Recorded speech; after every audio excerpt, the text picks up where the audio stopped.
নমস্কার বন্ধুরা, পিঙ্কি রান্নাঘরে আপনাদের সবাইকে স্বাগত। আজকে আমি বানাবো চিংড়ি দিয়ে এঁচোড়ের তরকারি। তার জন্য নিয়ে নিয়েছি এঁচোড় সেদ্ধ করে নিয়েছি আলু, পেঁয়াজ কুচি, লঙ্কা কুচি, টমেটো কুচি, চিংড়ি মাছ, লবণ হলুদ দিয়ে, আদা রসুনের পেস্ট, হলুদ, লবণ, জিরে গুঁড়ো, কাশ্মীরি লঙ্কার গুঁড়ো, ফোড়নের জন্য নিয়েছি তেজপাতা, শুকনো লঙ্কা, গোটা জিরে, এলাচ, দারুচিনি আর গরম মশলা বেটে নিয়েছি তেল।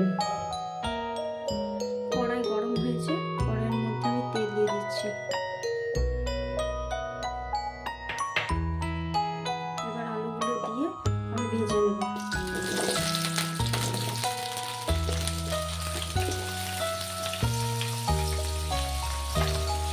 আলুর মধ্যে সামান্য হলুদ দিচ্ছি যাতে দেখতে ভালো লাগে।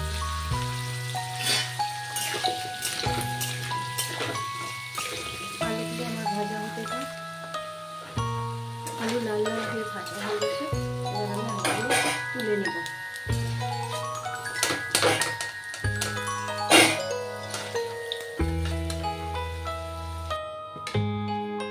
ওই তেলেই আমি এঁচোড়গুলো ভেজে নেব।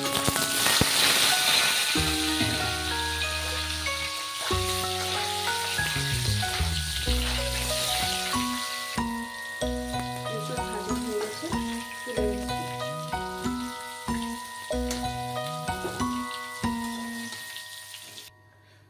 কিছুটা তেল তুলে নিয়েছি, ওই তেলে আমি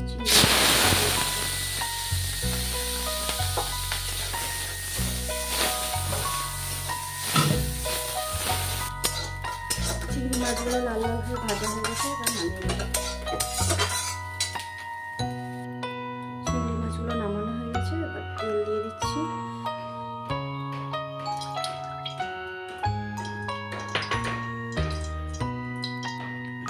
তেল গরম হয়ে গেছে, এবার ফোড়ন দিয়ে দিচ্ছি।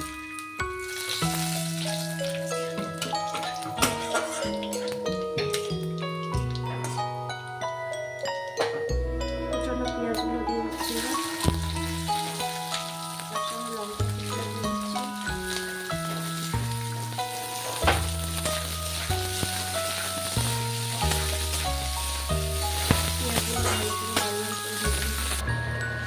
পেঁয়াজ ভাজা হয়ে গেছে, এবার আমি আদা রসুনের পেস্ট দিয়ে দিচ্ছি।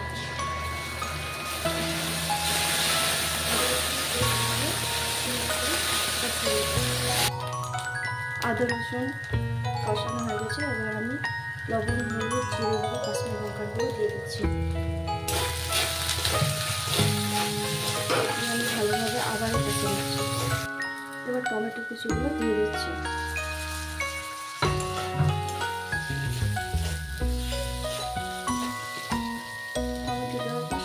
জল দিয়ে দিচ্ছি যাতে টমেটোটা সেদ্ধ হয়ে যায়।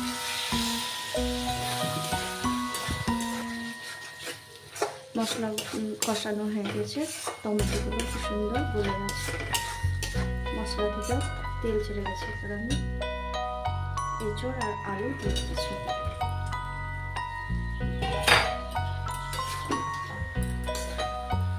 এঁচোড় আলু ভালো করে কষিয়ে নেব।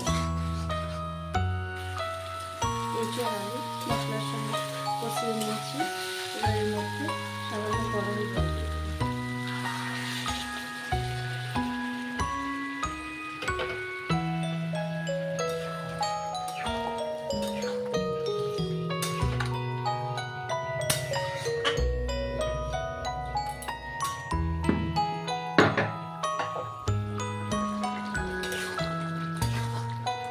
আলু সেদ্ধ হয়ে গেছে, এবার এর মধ্যে চিংড়িগুলো দিয়ে দিচ্ছি।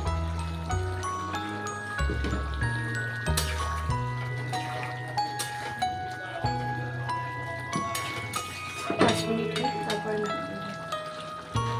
এঁচোড় চিংড়ি হয়ে গেছে, এবার আমি একটু চিনি দিয়ে দিচ্ছি, গরম মশলা,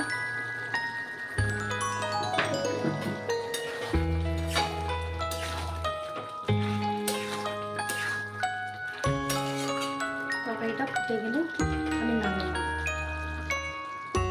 এঁচোড় তরকারি থেকে সুন্দর তেল বেরিয়েছে, আমার রান্না হয়ে গেছে, এবার আমি নামিয়ে নেব।